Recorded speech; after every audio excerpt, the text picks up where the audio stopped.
Hello friends, good morning. मैं ज्योति tutorial में आप सबों का स्वागत करती हूँ। कैसे हैं आप लोग? उम्मीद है कि आप सभी अच्छे होंगे। फ्रेंड्स, आज के इस वीडियो में मैं अनेक शब्दों के एक शब्द के पार्ट 6 पर डिस्कस करूँगी। साथ ही मेरी यही कोशिश रहेगी कि मैं इस ट्यूटोरियल के माध्यम से आप लोगों के दिलों में थोड़ी सी जगह बना सकूं और आप लोगों को 0 to हीरो बनाने में कामयाब हो सकूं। उम्मीद है कि आप सभी मेरे बातों को खूबसूरती से सुनने और समझने का प्रयास करेंगे और साथ ही मुझे नाउम्मीद नहीं होने देंगे। तो चलिए पठन पाठन के इस क्रम में आगे बढ़ते हैं। दोस्तों, हम आज इम्पोर्टेंट क्वेश्चन जो हमारे आने वाले किसी भी कॉम्पिटिटिव एग्जाम, चाहे वो सेंट्रल गवर्नमेंट से रिलेटेड हो या स्टेट गवर्नमेंट से, उसमें पूछे जा सकती है, उस पे डिस्कस करते हैं। जिसमें हमारा पहला है दुखांत नाटक। दुखांत नाटक का दुखांत मीन्स क्या होता है? तो दुख से भरी हुई नाटक, ठीक है, यानी कि दुख से भरी हुई नाटक। तो दुख से भरी हुई नाटक को हम त्रासदी कहते हैं, ठीक है। फिर दूसरा है जो क्षमा करने के योग्य हो। मान के चलिए किसी ने कोई अपराध किया, ठीक है, कोई छोटी मोटी गलती की हुई होगी और उसे क्षमा किया जा सकता है, तो उसी को कहा जाता है जो क्षमा करने योग्य हो, उसे क्षम्य कहते हैं, ठीक है। क्या कहते हैं? क्षम्य। तीसरा है हिंसा करने वाला, जो मारपीट करता हो, ठीक है, तो उसे हम कहते हैं हिंसक, जो हिंसक प्रवृत्ति का आदमी होता है, यानी कि मारकाट करने वाला होता है। तो हिंसा करने वाले के लिए हिंसक शब्द का प्रयोग किया जाता है। फिर 4 में है हित चाहने वाला, जो आपके बारे में भला सोचता हो, आपके लिए अच्छे विचार रखता हो, तो उसे हम कहते हैं हितैषी। उसके लिए क्या वर्ड है? हितैषी। 5वां है हाथ से लिखा हुआ, यानी कि कोई भी चीज, कोई लेटर हो, कोई एप्लीकेशन हो, अगर आप हाथ से लिखते हैं तो उसे कहा जाता है हस्तलिखित, यानी कि हस्त में से हाथ और लिखित में से लिखना, यानी कि हाथ से लिखा हुआ, ठीक है। फिर 6 में है सब कुछ जानने वाला। सब कुछ यानी कि ओवरऑल सब कुछ, तो हम इंसान सब कुछ तो नहीं जान सकते, ठीक है, लेकिन जो सब कुछ जानता हो तो डेट इज परमात्मा, तो उन्हें कहा जाता है सर्वज्ञ, ठीक है। तो जो स्वयं पैदा हुआ हो, यानी कि जो स्वयं, उसे किसी ने पैदा नहीं किया हो, तो जो स्वयं पैदा हुआ हो उसे कहते हैं स्वयंभू। उसके लिए क्या वर्ड है? स्वयंभू। 8 में है जो शरण में आया हो। मान के चलिए कोई 2 व्यक्ति के बीच में झगड़ा हो गया। अब एक जो है सो हिंसक प्रवृत्ति का आदमी है और दूसरा कमजोर प्रवृत्ति, यानी कि वो भी लड़ाई झगड़ा करता है लेकिन थोड़ा कमजोर है उसकी अपेक्षा।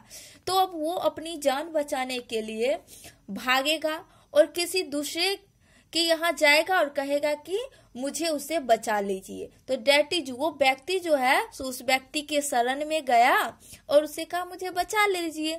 तो जो शरण में आया हो तो उसे क्या कहते हैं? शरणागत, ठीक है। फिर जिसका वर्णन न किया जा सके, यानी कि कोई ऐसी मैटर होती होगी जिसके बारे में आप वर्णन न कर सके, ठीक है, तो उसे कहते हैं वर्णातीत। क्या कहते हैं? वर्णातीत।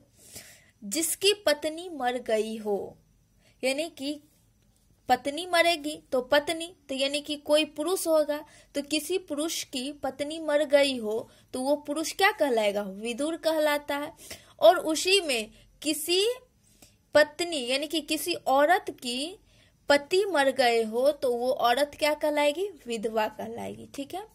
फिर कहता है फल फूल खाने वाला, यानी कि जो मांस मछली न खाता हो तो उसे क्या कहेंगे? शाकाहारी, ठीक है। अब सौतेली माँ को क्या कहा जाता है? विमाता। सौतेली माँ के लिए क्या वर्ड यूज करेंगे? विमाता। ठीक है। सौतेली माँ का मतलब क्या हुआ? मान के चलिए आपके पिताजी दूसरी शादी कर लेते हैं, ठीक है, तो वो जो आपके पिताजी की दूसरी पत्नी हुई वो आपकी सौतेली माँ होगी, ठीक है, जिसे विमाता कहते हैं। फिर 14 में है व्याकरण जानने वाला। जो व्याकरण जानता हो उसे कहते हैं व्याकरण। क्या कहते हैं? व्याकरण। फिर 15 में है रचना करने वाला। जो रचना करता है, जैसे कोई कविता करता है तो वो रचना करता है, सोच सोच के, विचार विचार के, अपने मन से, अपने हृदय से उस शब्द को गढ़ते हुए रखता है, दैट इज वो रचना करता है, उसे कहते हैं रचयिता। ठीक है, रचयिता। फिर 16 में है खून से रंगा हुआ। ठीक है, खून से यानी कि ब्लड से रंगा हुआ उसको क्या कहेंगे? रक्त रंजित, यानी से खून से रंगा हुआ। ठीक है। फिर अत्यंत सुंदर स्त्री। कोई स्त्री यानी कि औरत अत्यंत सुंदर हो, खूबसूरत हो, तो उसे कहते हैं रूपसी। ठीक है, क्या कहते हैं? मेरे साथ बोलिए, रूपसी। फिर कीर्तिमान पुरुष, यानी कि 18 में है कीर्तिमान पुरुष, यानी कि कोई पुरुष जो है सो हर किसी के बारे में नेक सोचता हो, भला सोचता हो, और जो है सो बहुत बड़े बड़े क्षेत्र पे जो है सो अपना नाम रोशन किया हो, तो उसे क्या कहते हैं? यशस्वी। ठीक है। फिर 19 में है कम खर्च करने वाला। जो कम खर्च करता हो किसी भी माध्यम, खाने पीने, पहनने, ओढ़ने, उठने, बैठने, कोई भी माध्यम हो उसमें कम खर्च करता हो तो उसे कहते हैं मितव्ययी। फिर 20 में है मछली की तरह आंखों वाली। वाली मतलब लड़की, तो ऐसी लड़की जिसकी आंख किसके जैसी हो? मछली जैसी हो। आंखें कैसी हो? मछली जैसी, तो उसे कहते हैं मीनाक्षी। ठीक है, क्या कहते हैं? मीनाक्षी। फिर मयूर की तरह आंखों वाली, यानी कि कैसी आंखों वाले? तो मयूर, यानी कि मयूर मीन्स मोर, तो ऐसी स्त्री जिसकी आंख मयूर जैसी हो तो उसे कहते हैं मयूराक्षी। ठीक है। फिर 22 में है बच्चों के लिए काम की वस्तु, यानी कि बच्चे, आपके घर में बच्चे होंगे तो बच्चों के लिए काम की वस्तु अलग होती है, और हम जेंट्स यानी कि कहते हैं बड़े बड़े लोगों के लिए कुछ कुछ काम की चीजें जो है सो अलग होती है। ठीक है, तो जो बच्चों के लिए काम की वस्तु है उसे कहते हैं बालोपयोगी। जैसे मान के चलिए खिलौना है, तो क्या बड़े लोग जो है सो छोटे छोटे खिलौने से खेलेंगे? नहीं ना खेलेंगे, तो वो बच्चों के लिए उपयोगी है, तो उसे कहते हैं बालोपयोगी। फिर 23 में है जिसकी बहुत अधिक चर्चा हो, यानी कि कोई भी मैटर हो, कोई भी व्यक्ति हो, ठीक है, उसके बारे में बहुत सारे लोग बातें करते हो, यानी कि वो फेमस हो गया हो, तो उसे कहते हैं बहुचर्चित। ठीक है, यानी कि चर्चित, चर्चा में हो, और बहुत सारे लोग तो बहुचर्चित। अब 24 में कहता है जिस स्त्री की कभी संतान न हुई हो, यानी कि ऐसी स्त्री जिसके पास संतान ना हो, ठीक है, उससे कभी कोई संतान उत्पन्न ना हुई हो, तो वो स्त्री क्या कहलाती है? बांझ, या उसी को कहते हैं वंध्या। क्या कहते हैं? वंध्या। फिर 25 में है फेन से भरा हुआ। फेन यानी कि आपके घर में डिटर्जेंट को कहा जाता है क्या? सर्फ। तो सर्फ तो होगी आपके घर में, तो जब आप पानी में सर्फ को घोलते हो तो उससे फेन यानी कि झाग उत्पन्न होता है, तो वही फेन से भरा हुआ क्या कहलाता है?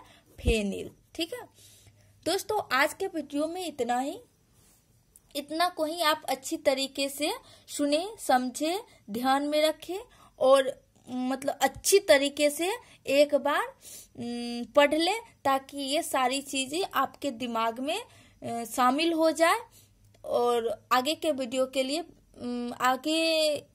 के लिए आप जो है सो तैयार रहें, क्योंकि डेली मैं 1-2 वीडियो अपलोड करती रहूंगी, और आप लोग देखें और मेरे उम्मीद पे खरा रहे और मैं भी आपके उम्मीद पे खड़ी रहूंगी। Thank you so much.